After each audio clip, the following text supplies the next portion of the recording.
looking particularly at dominant narratives of Africa and how these shape perceptions of risks and opportunities for the continent, particularly in terms of the responses required by government, business, and society towards these dominant narratives. From a futurist perspective, it's very important that we are collaborative and develop partnerships across a wide variety of fields, disciplines, experts, and thought leaders. There's a huge lack of reliable and verifiable data in terms of development on the continent. So practitioners who are in the field and academics who have access to theories and literature can work very well together in terms of developing a body of knowledge that could be accessed by government, business, society, civil society, communities.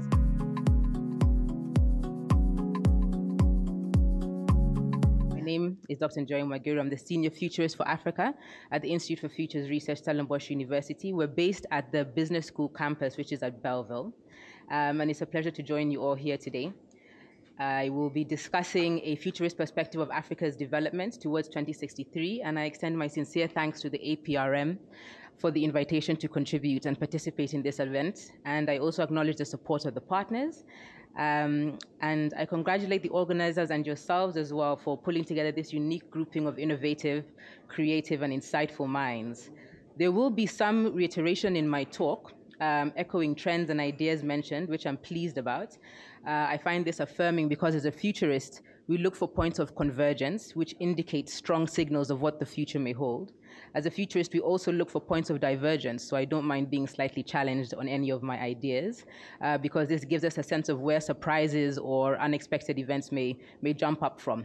So to share a little more about my work, a futurist is more or less a researcher, where the topic of my research is futures in general. That would be futures of business, futures of organizations, futures of societies, of states, futures of industries, future opportunities and risks, according to any number of themes or sectors.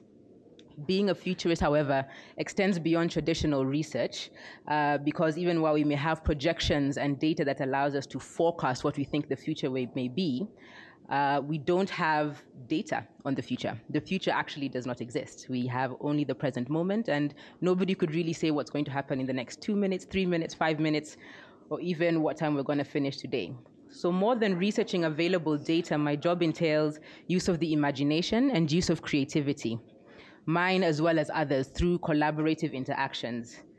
We take the data available to us, we track trends, we read social, political, economic, technical landscapes, we scan the environment, and then we apply our minds to that data to imagine what possible futures could emerge based on what we know, but also based on what we don't know. So that's a synopsis of what a futurist is and does. At the IFR, we use both quantitative and qualitative methods to discern what the possibilities are, what are the changes, what are the shocks, what are the openings. Our goal is to support strategic planning and decision-making processes, and most of our clients are industry-based. We have 1 foot in academia and 1 foot in industry, 1 foot in practice, and we aim to assist our clients to best navigate away from potential risks and threats and to direct themselves towards opportunities and where we feel there are possibilities for growth, for development, etc. We reflect on different assumptions about how current trends will play out, and most importantly, we don't say that there's only one future. There's a variety of plausible futures, and we do believe that people have an influence over the futures that will emerge eventually. So we do have a level of agency. And so I will be discussing Agenda AU 2063, and before that I wanted to give a bit of perspective in terms of how we think. In futures thinking, we normally give ourselves a time frame. So from your 5 to 10-year strategic plans within organizations to up to 50-year plans. At the University of Stellenbosch, we just finished a project that was imagining the university in the year 2100. So we do look quite far ahead. For the year 2063, we are 44 years away, which is just over a generation, which tends to be calculated at about 30 years. For the UN SDGs, for the Sustainable Development Goals, we're 12 years away. That's just over a decade. So that also gives us a sense of the kind of changes we might expect to see within those timeframes. And imagining and projecting futures for Africa, both near and distant, I would like to focus today on popular narratives around the continent and popular narratives around African futures. I want to look at the imagery that we use. I want to look at the myths and the metaphors that surround these popular narratives and how these shape and influence our perceived opportunities and risks for business development, government, and society. I'll talk in broad strokes as we're discussing narratives, but of course, I want to acknowledge the continent is not a monolithic whole, it's diverse, and there are different realities that exist depending on which particular region you focus on. However, we can agree that there are common threads that knit countries across the continent together, and in particular, in discussion of narratives, these narratives that I'll discuss are commonly applied to African countries in general on a broad basis. If you've been tracking discourse in this area, or if you just generally read the news, a lot of these narratives are not going to be new to you. In fact, I'm going to be reiterating what we possibly know. I'll be talking about Afro-pessimism, the Africa dying narrative, Afro-optimism, Africa rising narrative, Afro-realism, which I termed the Africa trying, and I will also talk a little about Afro-futurism, which is Africa imagined, as well as green Africa, sustainable Africa. I would like to focus really on the lens that I'm going to apply with these narratives, and I would like to briefly talk about causal layered analysis, which is a theory that was pioneered by Sohail Inyatella, a futurist, and this theory summarizes a particular analytical lens that we like to apply within futures thinking. It aims to integrate empirical data as well as analytical, interpretive, critical, and inner and outer modes of knowing. It's applied as a methodology to facilitate transformative spaces for the creation of collective futures. And the aim is to really apply this lens to ensure that we have diverse perspectives and diverse ways of knowing, diverse models that are included in our futures thinking and our futures work. So the CLA has been used successfully within governments, business, think tanks, communities, as well as internationally, and it is a useful thinking approach for developing deeper, inclusive, longer-term policy, which is why I think it's relevant for the AU Agenda 2063. I'm not going to discuss CLA in too much depth here. I'm just going to give you a general overview. My interest really is to stress the point that in order for us to expand what we understand the possibilities for African futures to be, we're going to need to apply a broader imagination. We're going to need to shift the frames of reference with which we engage with the data available to us, and we're going to need to broaden the discourse forums to allow for different imaginations to have a platform. So at the litany level, just to give you a quick overview, this includes quantitative trends. This is really where you're going to find the data on particular trends that we're looking at. It includes GDP, your Gini coefficient statistics, human development indices, so on and so forth. That's the litany level. After the litany level, we have what we call the social causation level. This is the level that really tries to give historical facts or a context for the data and the litany. So in an African context, for instance, we might look at how our GDPs and economies are performing vis-a-vis our colonial history. We might look at the environment vis-a-vis what's happening in economy and industrialization trends, so on and so forth. That's the causes level. Then we have the worldview level, and this discusses deeper ideological worldview and discursive assumptions. This is really where you're going to find the different philosophies. You're going to find your liberalism, your neoliberalism, your Marxism, so on and so forth. With reference to African futures and expanding possibilities, I believe this is really where we're going to need to start putting more of our attention at the worldview, the metaphors, and the myth level. Just to note that in an African context, we still do have a lot of problems at the litany level just because the data available to us is one, inconclusive, two, not very reliable.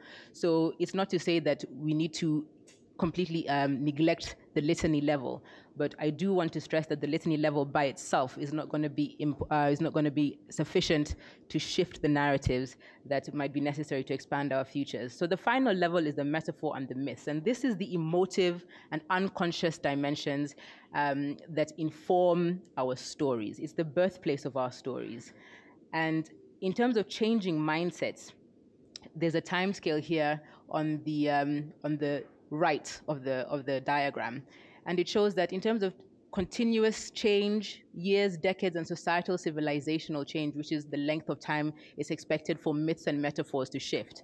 So in the conversations we've been having today, there's been a lot of conversation around how are we going to shift some of the perspectives and some of the common litany that we apply in our academics.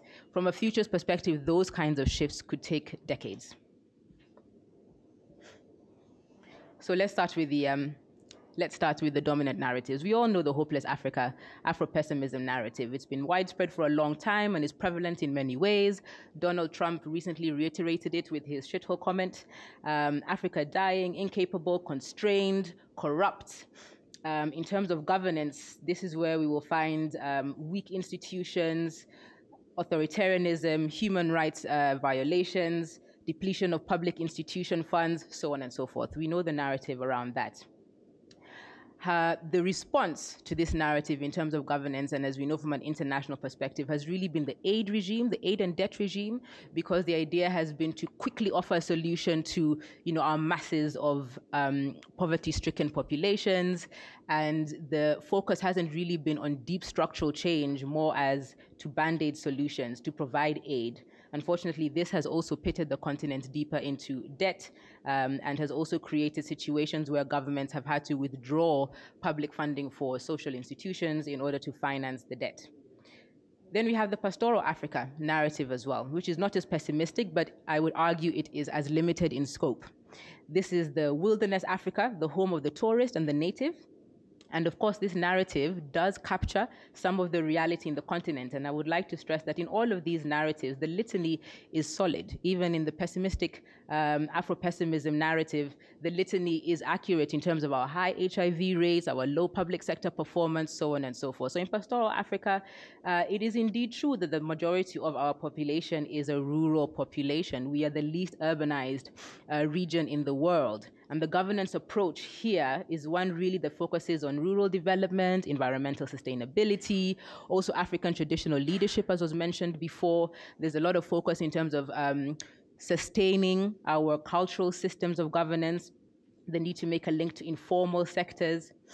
However, this narrative, again, emits a huge segment of Africa, which is the urbanized, economically and politically internationalized Africa.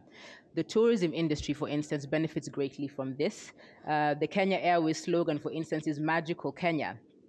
And if any of you have traveled Kenya Airways recently, you'll know that what we perpetuate in this is really our Maasai, our cultural, so on and so forth. You're not really going to see a modernized, digitized Nairobi in the images around a Magical Kenya narrative. I've also worked in international programs, and for marketing, most of the times we try to attract students in terms of volunteerism, conservation, cultural exchange, so on and so forth. The next narrative is the one that's particularly popular now, which is the Africa Rising narrative.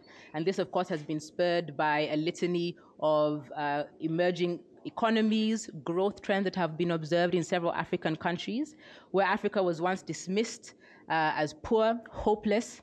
We are now one of the more dynamic economic regions in the world. The African continent is buzzing with potential. We have a youth dividend that will pull us up and integrate us at a higher level into the international economy. In the long term, Africa from this narrative is expected to be one of the most populated, youngest, fastest urbanizing markets. We have 500 million people just waiting to enter the labor force. We have a fast growing middle class driving consumption. We are approaching a spending power of $1 trillion. Africa also has 30% of the Earth's remaining mineral resources, so we're rich in the resources that, from this perspective, would boost economies. However, there are also challenges, and while there is huge potential for growth, and as Agenda 2063 will let us know, it's very important that we leave nobody behind. And this narrative does tend to ignore some realities around what it would take for us to translate our current economic benefits into something more positive. This is just to show that the litany supports the Afro-optimism perspective, in that of the 10 fastest growing economies, we have 6 African countries in there, and this trend is projected to continue all the way up until 2030 and beyond. A counter-narrative, however, argues that this economic growth that we're celebrating is really largely from favorable commodity prices and also from Chinese investment. And our African economies are not, unlike the East Asian tigers, industrializing at the same rate. Therefore, our economic growth is not actually leading to economic distribution of those benefits. And this leads us to the next narrative, which is the Afro-Realism narrative. And this has really been pushed mainly by people like the Mo Ibrahim Foundation. And they propose here that we should be cautious in terms of how we look at the opportunities for Africa.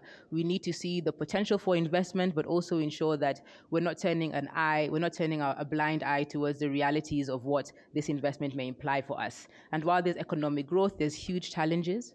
While there's potential for green Africa, we also have issues of climate change. While we are quickly urbanizing, we have massive disparities between the wealthy and the poor in our urbanized regions.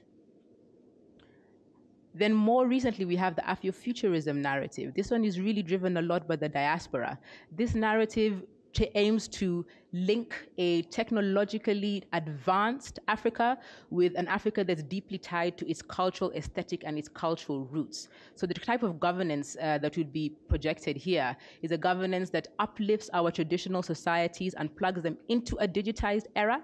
And the kind of leadership, therefore, would be one that encourages a cultural identity that is strong, that uplifts our women, that uplifts our children, but that is also deeply rooted in rites of passage, deeply rooted in traditional cultural African identities.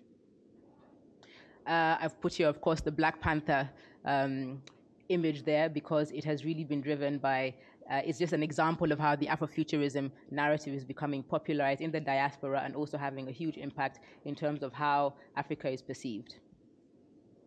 And finally, the Green Africa narrative. Again, this is a narrative that aims to coalesce a digitized future Africa with a rural, pastoral Africa, and the type of governance that is really projected here is a governance that would be linked to climate change initiatives, green cities, boosting the agricultural growth of the continent in a way that still sustains the conservation agenda of Africa.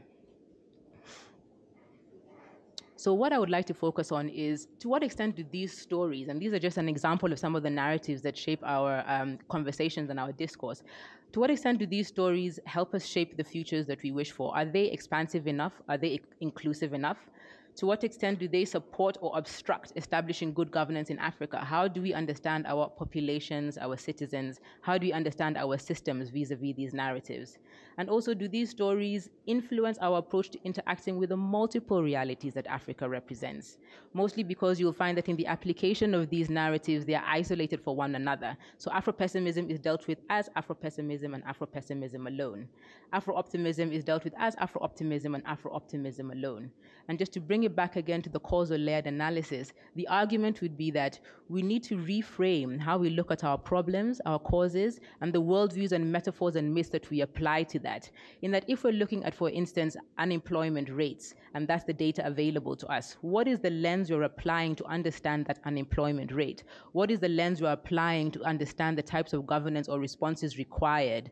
Are we looking at it from broad worldviews, or are we limited to particular worldviews that we've inherited? Are we trying to generate an African narrative, or are we also inheriting narratives that have been handed to us through the general international media? Basically, we are arguing that there are diverse ways of knowing, and depending on the analytical frames that you apply, you will then have alternative approaches, and this will then lead to expanded futures. So based on shared data and the importance of improving the data that we collect is also an imperative to be critically aware of where we're getting this data, what attention we are giving to this data, how we are shaping it, and also to what extent our solutions respond to this data in a broad or a restrictive sense. Thank you.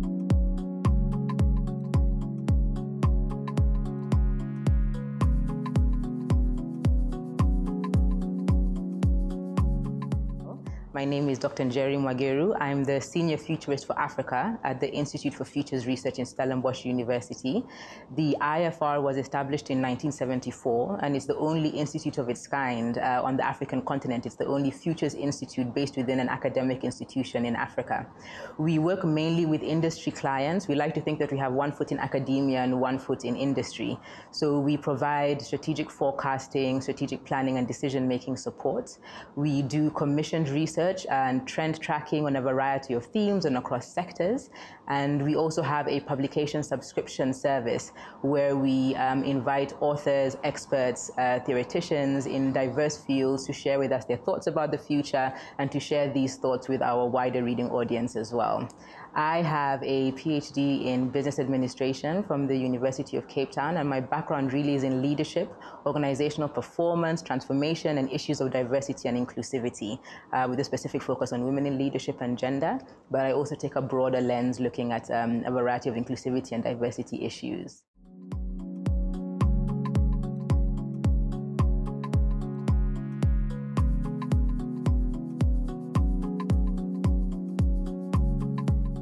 I am here on behalf of our director, Dr. Njeri Mwagiru, and we were going to present on the Africa AU Agenda 2063 and what our futurist perspective is for Africa development towards AU Agenda 2063. And I'm looking particularly at dominant narratives of Africa and how these shape perceptions of risks and opportunities for the continent, particularly in terms of the responses required by government, business, and society towards these dominant narratives. And my presentation really looks at how these narratives are quite disparate in terms of they tend to isolate specific factors or realities of the continent and look at these and tend to address the causes and issues very related to these narratives without really having an integrated or multidisciplinary approach.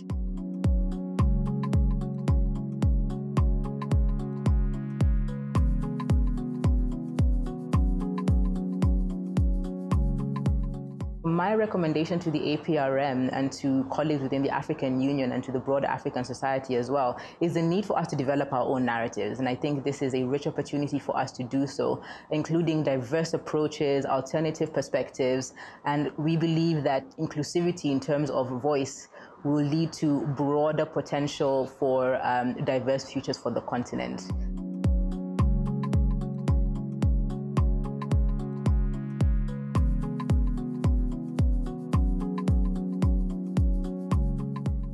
I would like to commend the APRM for this inaugural expert seminar that they're holding here. I think this is a fantastic and important step towards improving good governance on the continent, because from a futurist perspective, it's very important that we are collaborative and develop partnerships across a wide variety of fields, disciplines, experts, and thought leaders. And I think this seminar and forums such as these are starting points towards that.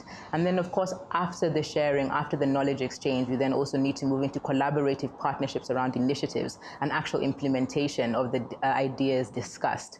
So I commend the APRM for the steps taken, and I would encourage the APRM to consider also promoting implementation of the ideas that are discussed here. So beyond rhetoric, we can actually begin to see some changes in terms of good governance with outcomes and outputs that can be resonated with at a broader level.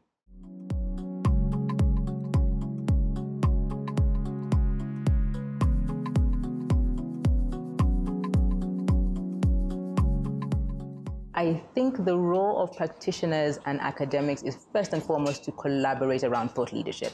We need to share ideas, we need to share the information that we have, we need to work together because there's a dearth of, there's a huge lack of reliable and verifiable data in terms of development on the continent. So practitioners who are in the field and academics who have access to theories and literature can work very well together in terms of developing a body of knowledge that could be accessed by government, business, society, civil society, communities. I think that's one important step.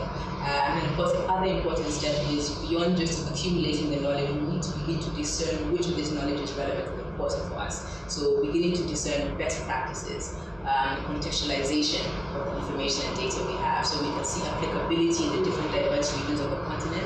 And I think a practitioner perspective will be very important there, whereas an academic perspective, you'll be able to bring the models and the frameworks that will facilitate practitioning.